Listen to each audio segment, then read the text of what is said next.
Well, good morning and Happy New Year. Welcome to 2021. This is January 3rd, and we're going to continue our study of Luke. This is a study of Jesus as a child, and something that happened as he was a child, but most parents are going to identify with this one. So we're going to go ahead and get started here. I'm glad you're back with us again, and we're starting this, and next Sunday we'll be back in the classroom again.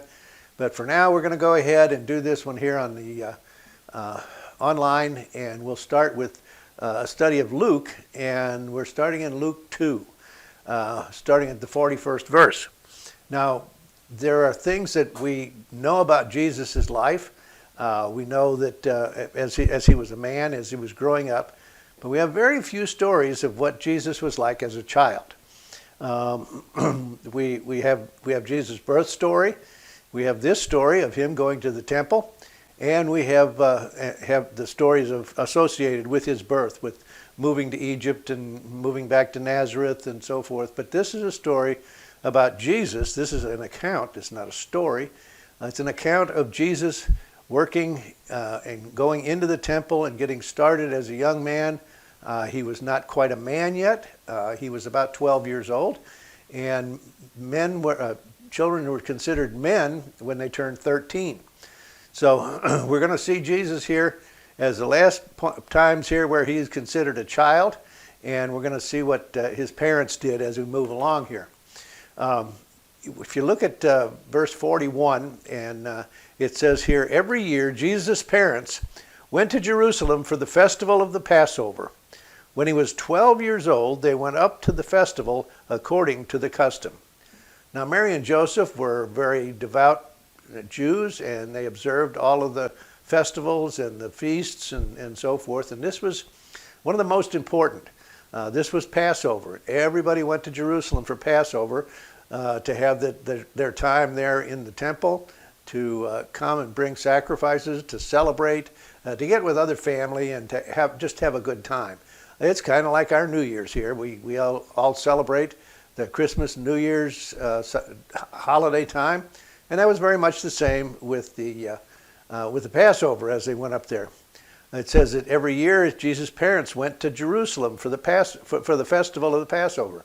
That was the most important festival of the year because it observed their deliverance from Egypt through the hand of Moses, and so they always the law told them that they had to observe this every year. And they were doing that. When he was 12 years old, they went up to the festival, according to the custom. Now, once again, they were going up to Jerusalem, but they were going south. They lived in Nazareth, and they were moving south. But as I said before, moving up did not mean moving north, as we would normally think of it in looking at maps today. By moving up, they're talking about going to a higher altitude, going to a higher elevation in the mountains there, and also moving to a more important place. There was no more important place in Jewish life than Jerusalem. And so they did their observances of Passover there in the city of Jerusalem. After the festival was over, while his parents were returning home, the boy Jesus stayed behind in Jerusalem, but they were unaware of it. When they were traveling, they would travel in groups usually, family, friends. They would get together and travel sort of in a caravan, and all the kids would get together and play and run and do the things that little children do. And they started moving back to back to Nazareth, and in the party there, in the whole caravan, they figured that Jesus was just with them. And it was a big deal, and they would travel, probably 20 miles a day, and so it took them a while to get from Jerusalem back up to Nazareth, back down to Nazareth, and so here they are traveling, and his parents were returning home. They probably waited until after the Sabbath because they did not travel on the Sabbath. The Sabbath was a very important day to them. And so after the Sabbath, they started traveling north to Nazareth, returning home. Now, they, like I said, they normally thought that he was with them because they were just this whole crowd, and everybody stayed together pretty much for safety. They were much less likely to be attacked by robbers and so forth if there was a large group of them. And so they traveled together in a large group, and they just figured Jesus was right there in the middle of the group. And so it says that the boy Jesus stayed behind in Jerusalem, but they were unaware of it. Now Jesus was a different kind of a little boy. We watch him as he grows up, and he was apparently a very good boy. He obviously did not sin, and so he did what his parents said to do. He was obedient to his parents. Not obeying your parents is a sin, and so Jesus was a good boy. But he went back to as we'll see in just a minute. He went back to the temple.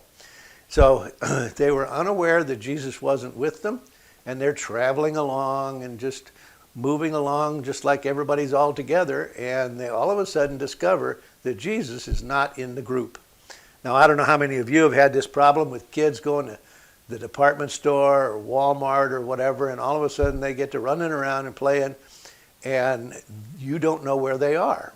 They're stuck, they're behind something, they're hiding, they're having a good time playing hide and seek in the clothes racks and so forth. And we had a time when we had to teach our children, you've got to stay with us and don't go anywhere. You make sure that we're in sight. And so in order to teach that, sometimes we would go, and when the kids got all distracted, we would just sort of hide over behind a clothes rack until they figured out that they were lost, that they didn't have mom and dad. And they would get very panicky, and that's when we would hop out and go, we're right here. And like when we went to Disney World. Disney World is a big, good place to get lost. It's a gigantic place. There's people everywhere, people you don't know. And so we always told our kids, if you get lost, don't move. Stay right where you are. We will come back and find you. But if you start running around and we start running around, nobody's going to find anybody. So when you get lost, don't panic. Just stay right where you are. Don't move. We'll be back in a minute. Well, anyway, they've been gone for a day, and they didn't know where Jesus was. So let's continue on with verse 44. Thinking he was in their company, they traveled on for a day. Then they began looking for him among their relatives and friends. So they're going, hey, anybody seen Jesus? He's not around here anywhere. Is he in your group? Is he hanging around with your kids? Is Jesus here? And they got looking around, and you see the picture here. Mary's going, hey, Joseph, where's Jesus? I haven't seen him all day. And so they're looking for him, and they're trying to find where he went. And now all of a sudden a panic's going to set in. They can't find Jesus anywhere. So Jesus, not being a bad boy, he went to the temple. It said, when they did not find him, they went back to Jerusalem to look for him. Now, Jerusalem's a big place, and who knows where they're going to start looking for him. They've been gone for a day. By the time they find him, the third day has passed. And they're moving around Jerusalem trying to look, where is he likely to be? Well, where would you find a 12-year-old kid? At the video arcade, at the ice cream store? Where would he be? And so we didn't have any of those, and so here they're looking trying to find some logical places where Jesus would have gone. I'm sure they're calling to him and looking for him and yelling his name, and so here they are panicked. And so I can just imagine Joseph. I don't know if you've ever heard the routine of Michael Jr., the comedian, who talks about them coming back. He talks about this one right here, and he can imagine Joseph all of a sudden, he's praying after he decides when they've discovered that Jesus is missing, and he's just starting to pray, and he goes, oh Lord, that Messiah that you sent us, would you have another one sitting around up there somewhere, because we've lost that one. And so they're just panicking because they know that their child is the Son of God. They've been exposed to that through the angel Gabriel, through all of the revelations to them in different ways, and they're going, oh no, we've lost God's son. So it says after 3 days, they found him in the temple courts, sitting among the teachers, listening to them and asking them questions. Here's a 12-year-old boy. He's in the temple. He's sitting around with the teachers. And the teachers were very highly regarded and highly respected men. And he was asking them questions, and apparently they were asking him questions. We know, and the teachers here did not know apparently, that this was God's son. But he had insights that they just couldn't explain.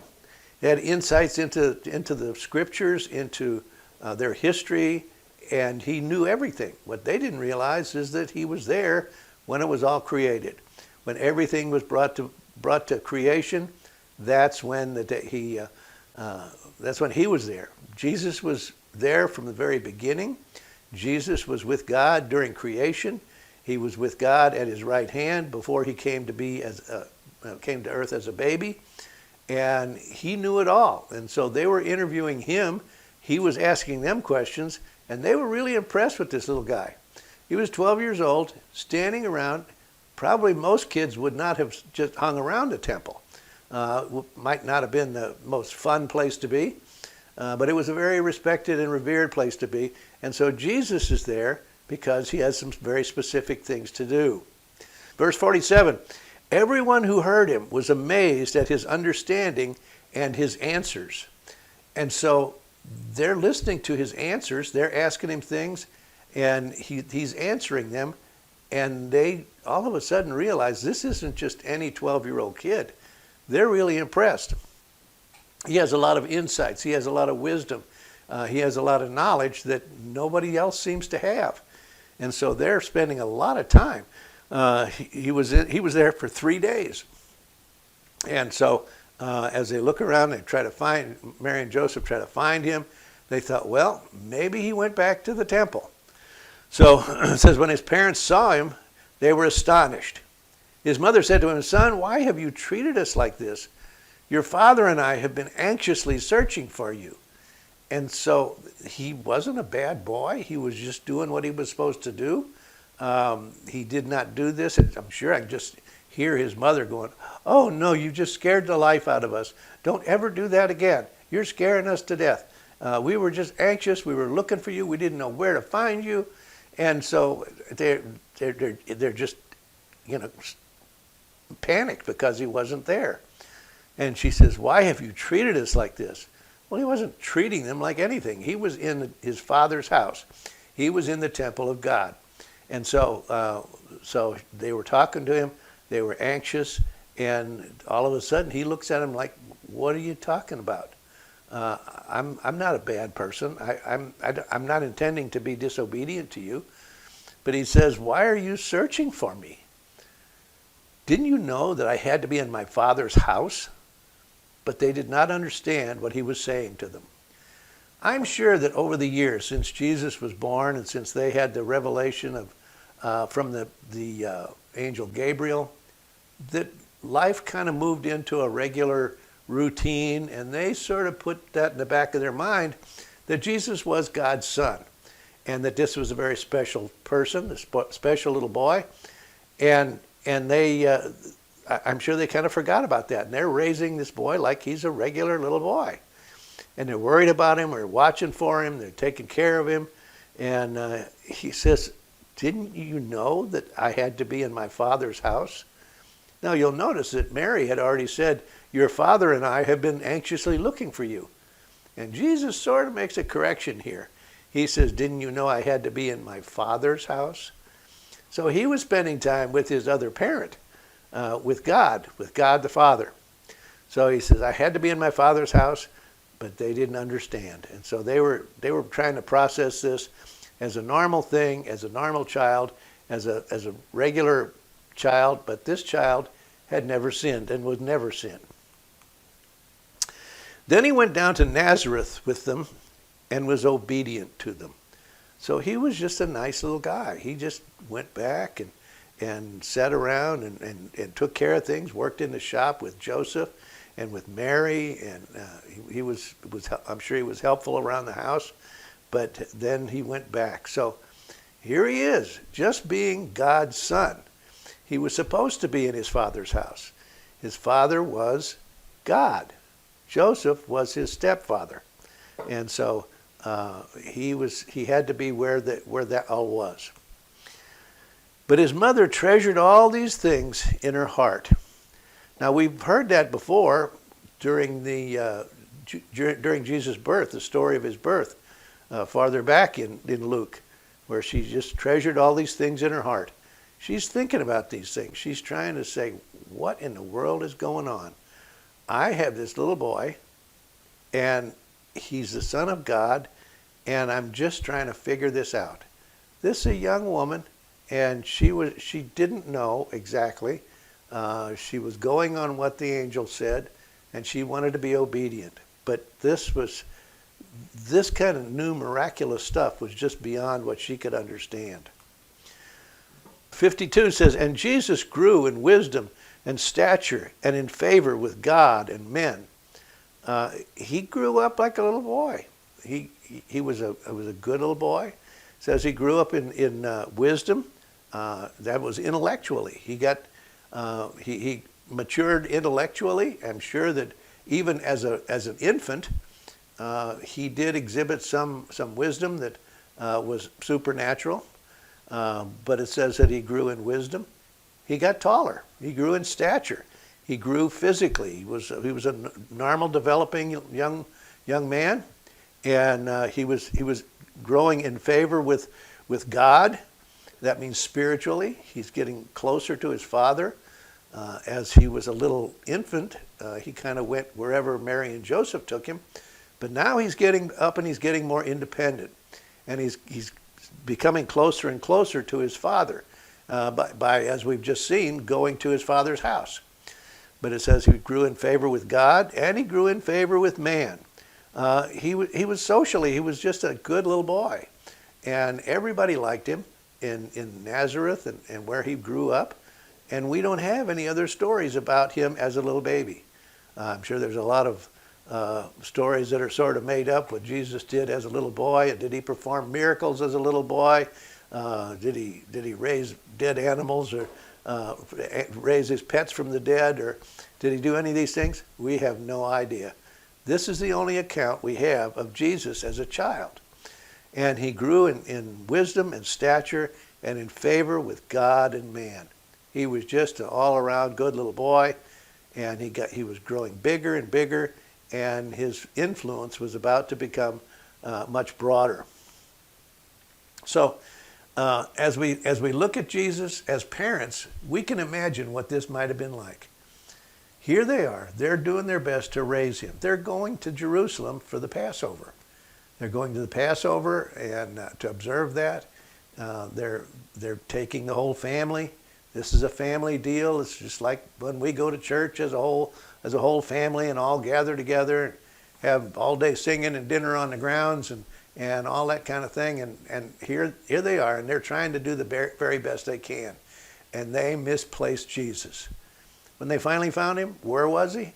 He was in his father's house. He knew. This is becoming very apparent to him, and it's hard for us to understand. How aware was he? And at what age was he aware that he was God's son? I'm sure it was very, very early, as early as a young child can really comprehend such a thing. And so as he grew, as he became wiser, as he became more educated, not that he needed more information or that he needed an education, because he is God. He was God at the time. He still is God. He's still reigning forever at the right hand of God the Father. And so here he is, and we see him growing, and we see him moving into the world. And the next time we see him, when we see him interacting with his mother, was at the wedding feast at Cana, where he turned the water into wine. And he was obedient to her. She said, "Here, take care of this wine thing. They got a wine problem." And he said, "This is not my time yet." But she went ahead and said, "No, you just take care." She told the servants, Just do whatever he says and everything's going to be fine. Well, I'm sure Jesus did things to satisfy his mother.